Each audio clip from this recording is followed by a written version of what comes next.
जय हिंद दोस्तों, कैसे हैं आप। आशा करता हूँ आप एकदम स्वस्थ होंगे और अपना काम ठीक तरह से कर रहे होंगे। मैं एक काफ़ी लंबे समय के बाद आज आपके बीच में आया हूँ और एक लंबे समय तक मैं वीडियो नहीं डाल पाया, और जिसकी वजह थी कि मेरा मकान का काम चल रहा था, उसमें मैं तो बहुत बिजी हो गया था और उसके लिए मैं वीडियो का टाइम नहीं निकाल पाया। लेकिन जैसा कि मेरा ये वीडियो एक पैशन है, हॉबी है और मेरा एक रुचि है, मैं लोगों को जो भी मेरे पास नॉलेज है, मैंने जो एक्सपीरियंस है, जो गेन किया है, मैं उसको अपना शेयर करना चाहता हूँ। इसलिए मेरा ये वीडियो एक हॉबी है। तो आज आगे ज़्यादा टाइम ना वेस्ट करते हुए और मैं अब वीडियो पे आता हूँ। तो वीडियो में ये बताता हूँ कि जैसे मेरे अभी गैप रहा है 7-8 महीने का, ज़िंदगी में कंसिस्टेंसी जो होती है वो बहुत मायने रखती है। किसी भी लाइफ में अगर हमें सफल होना है और किसी मुकाम पे पहुंचना है और हमें अपने लक्ष्य की प्राप्ति करनी है, तो हम कितने भी एनर्जेटिक सही, कितने भी कॉन्फिडेंट सही, कितने भी हम स्मार्ट सही, हार्ड वर्कर सही, लेकिन अगर हमारी ज़िंदगी में कंसिस्टेंसी नहीं है तो हमें जो डिज़ायर रिजल्ट है और उसका जो परिणाम है वो नहीं मिलेगा। इसके बहुत सारे उदाहरण हैं। अगर हम एक दिन जैसे पढ़ाई को ले लो, चाहे आप स्पोर्ट्स को ले लो या और कोई भी एक्टिविटी ले लो, जीवन की कोई भी एक्टिविटी है, अगर हम एक दिन कोई काम है खूब अच्छी खासी मात्रा में कर लेते हैं और दूसरे दिन 2 4 6 दिन तक फिर उसको नहीं करते हैं और उसके बाद फिर काम करते हैं या पढ़ाई करते हैं, तो उसका जो डिज़ायर रिजल्ट जो मिलना चाहिए वो रिजल्ट नहीं मिलता है हमें। तो कंसिस्टेंसी हमारे जीवन में अपने लक्ष्य को पाने में, हमें सफल होने में एक बहुत बड़ा रोल प्ले करती है। तो आज मैं इस कंसिस्टेंसी के जो महत्व है हमारे जीवन में, इसको मैं एक कहानी के ज़रिए आपको आज इसको बेटर मतलब एक्सप्लेन करूँगा, जिससे हम उसको अच्छी तरह से समझ पाएँगे। तो इस कहानी है और एक गांव था और उस गांव में एक ग्वारिया रहता था जो अपना गाय भैंस चराता था, और एक लाला था जिसकी एक दुकान थी। तो लाला भोले बाबा का भक्त था और लाला क्या करता था कि वो डेली अपना सुबह और नहा धो के और भोले बाबा की पूजा करता था वो। तो गांव से 200 से 300 मीटर दूर एक भोले बाबा का मंदिर था। तो लाला क्या करता था और अपना सुबह नहा धो के और अपना जल लेके जाता था और भोले बाबा को जल और फल फूल और जो भी चढ़ाना होता था उसको उस पर चढ़ा के आता था। तो जो गांव के और जो मंदिर के जो बीच का जो रास्ता था उसमें थोड़ा सा नीचे ढलान था, हाँ, मतलब नीचा रास्ता पड़ता था। तो और जो ग्वारिया था, वो ग्वारिया क्या वहीं पे भोले बाबा के मंदिर के आसपास और वो अपना गाय भैंस चराता था। तो ग्वारिया को क्या है कि लाला की जो हरकतें थी वो पसंद नहीं थी। वो दुकान करता था तो दुकान में उस जो नाप तोल करता था वो सही तरह से नहीं करता था, कम तोलता था। तो ग्वारिया उसको पसंद नहीं करता था, तो ग्वारिया को उससे चिढ़ थी। तो वो जैसे ही भोले बाबा पे अपना फल फूल और जो जल चढ़ा के जाता था और उसके बाद फिर ग्वारिया जाता था और अपना एक लट उसकी भोले बाबा की पिंडी में मारता था। तो जो लाला ने जो कुछ उस पर चढ़ाया वो सब गिर जाता था। तो लाला बेचारा फिर दोबारा दूसरे दिन फिर आएगा और फिर उसके भोले बाबा के उस पे पिंडी पे अपना जल और फल फूल चढ़ाएगा। और उसके बाद क्या है, जैसे ही वो जाएगा ग्वारिया फिर उधर आ जाता था और ग्वारिया उसमें लट मारता था। तो ये सिलसिला चलता रहता था काफ़ी दिन से। अब ऐसे ही चलते चलते क्या हुआ, एक बार अब बरसात का मौसम आ गया और गांव में बहुत बारिश हुई। उस बारिश होने से क्या हुआ कि जो मंदिर और जो गांव का रास्ता था उसमें पानी भर गया। अब पानी काफ़ी भर गया। तो उसमें से जब लाला सुबह उठा तो लाला ने देखा अब तो मंदिर का रास्ता बंद हो गया, उसमें तो पानी हो गया। तो उसने बोला कि भाई अब मैं इस पानी में तो नहीं जा सकता, तो आज तो मैं फिर यहीं पे पूजा कर लेता हूँ भोले बाबा की।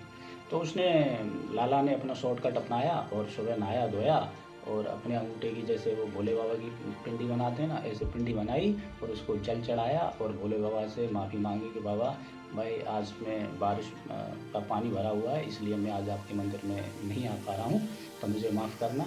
तो उसने वहीं पे पूजा कर ली। लेकिन जो ग्वारिया था उसका तो डेली का नियम था, वो अपनी गाय भैंस लेके गया। उसने बोला कि बाकी दिन तो डेली आता था लाला, आज देखता हूँ बारिश का पानी भरा हुआ है, लाला आता है कि नहीं आता है। तो ग्वारिया ने देखा कि पानी भरा हुआ है, तो ग्वारिया बोला चलो कोई बात नहीं, पानी भरा हुआ भरे रहने दो, पर मुझे तो जाना ही है मंदिर में और भोले बाबा की पिंडी में लठ मारना है। तो ग्वारिया ने अपना जो लठ था और जो डंडा था जो गाय भैंस चलाता था उसको अपनी पीठ पे बांधा और पानी में तैर के और पहुंच गया। जब वो भोले बाबा के मंदिर में गया तो देखा कि वहाँ पे कोई आज भोले बाबा की कोई पूजा नहीं हुई है, ना कोई जल चढ़ाया, ना कोई फल फूल चढ़ाए। तो उसको वो समझ गया, ग्वारिया समझ गया कि आज लाला जी नहीं आए और लाला जी ने आज शॉर्टकट मार लिया और अपने घर पे ही पूजा कर ली है। तो ग्वारिया ने बोला कि आज डेली तो मैं एक लठ मारता था, तो उसने उस दिन गुस्से में आके और भोले बाबा को 2 लठ मारे पिंडी में। तो जब 2 लठ मारे तो भोले बाबा प्रकट हो गए। भोले बाबा बोले कि बोल बच्चा हैं, और मैं तेरी सेवा से बहुत प्रसन्न हूँ और तू मुझसे कोई वरदान मांग ले। तो ग्वारिया तो आश्चर्यचकित हो गया कि भोले बाबा को देख के बोला, भोले बाबा मैं कैसे आपका इसका वरदान का हकदार हूँ। आपके वो जो वरदान का हकदार है तो वो तो लाला है। मैंने तो आपकी पिंडी में हमेशा लठ मारा है, और जबकि वो आपको जल चढ़ाता था, फल फूल चढ़ाता था। मैं तो दोषी हूँ, तो आप मुझे क्यों वरदान दे रहे हो? वरदान का हकदार तो वो लाला है, उसको लाला को देना आप।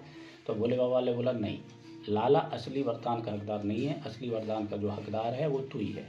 तो ग्वारिया ने पूछा वो कैसे? भोले बाबा वो ऐसे कि तू अपने जो नियम के प्रति ना तू पक्का था, तेरी भले ही आस्था नहीं थी मेरे में, लेकिन तूने अपना जो नियम है वो तोड़ा नहीं। ठीक है, जब लाला को तो थोड़ी सी अगर आज जल भर गया, थोड़ी सी परेशानी आई, तो लाला आज मेरे मंदिर में नहीं आया। जबकि तू तेरा जो नियम था डेली मेरे को पिंडी पे लठ मारने का, तूने अपना नियम नहीं तोड़ा और तू पानी में होके तैर के और आया, और तूने अपना जो नियम है और उसको निभाया। तो मैं तेरे जैसे जो भक्त हैं, जो अपने नियम के पक्के होते हैं और जो लगातार होते हैं और अपने नियम से विचलित नहीं होते, और जो कर्म है उसको लगातार करते हैं, कितनी भी बाधा आती है कर्म में, तो मैं उनको पसंद करता हूँ। तो मैं तेरी भक्ति से और जो श्रद्धा है, नियमितता है, कंसिस्टेंसी है, इससे मैं बहुत प्रसन्न हूँ और मैं तुझे वरदान दे के ही जाऊँगा। तो ग्वारिया ने बोला जैसी आपकी इच्छा। तो भोले बाबा ने उसको ग्वारिया को वरदान दिया और उसको एक खुशहाल और समृद्ध जीवन जीने के लिए एक वरदान दिया। तो आने वाले समय में ग्वारिया एक बहुत समृद्ध व्यक्ति बना और उसने बहुत ही अच्छी और समाज में प्रतिष्ठित और खुशहाल ज़िंदगी जी। तो इस कहानी से हमें ये सबक मिलता है कि ज़िंदगी में कंसिस्टेंसी और जो निरंतरता है वो कितने मायने रखती है। तो सेवा तो और भाव से तो वो तो लाला करता था, लेकिन ग्वारिया की कोई भक्ति नहीं थी सेवा, लेकिन उसके काम में निरंतरता थी, कंटिन्यूटी थी। सेम चीज़ जो सिद्धांत है वो हमारे जीवन में लागू होता है। हम किसी भी कार्य को करते हैं, अगर हमारे जीवन में है, अगर उसको काम के प्रति हमारे कंटिन्यूटी है, कंसिस्टेंसी है, निरंतरता है अपने काम के प्रति, और सच्ची निष्ठा है, और हम लगन से और निष्ठा से और उसको कंसिस्टेंसी के साथ, निरंतरता के साथ कोई काम करते हैं, तो हमें सफलता अवश्य मिलती है। तो कहानी का उद्देश्य यही है कि अगर हमें कहीं जीवन पे किसी भी लक्ष्य को प्राप्त करना है, सफलता पानी है, मुकाम पे पहुंचना है, तो हमें कंसिस्टेंसी अपनानी पड़ेगी, और हम कंसिस्टेंसी नहीं अपनाएंगे तो हमें सफलता नहीं मिलेगी। आशा करता हूँ इस कहानी के ज़रिए आपको जो थीम है और जो मकसद है, जो मोरल है इस स्टोरी के ज़रिए, वो आपको समझ में आएगा, और हम सब अपने जीवन में एक कंसिस्टेंसी को उतारेंगे और अपने जीवन में सफल होंगे। इसी के साथ मैं अपना वीडियो समाप्त करता हूँ, और आपको अगर मेरे वीडियो अच्छे लगें तो आपने लाइक, शेयर और सब्सक्राइब करना और बेल आइकन दबाना, जिससे मेरे वीडियो आप तक पहुँच सकें। और इसी के साथ एक अच्छे वीडियो और कंटेंट के साथ में मिलता हूँ अगले वीडियो में। जय हिंद, जय भारत।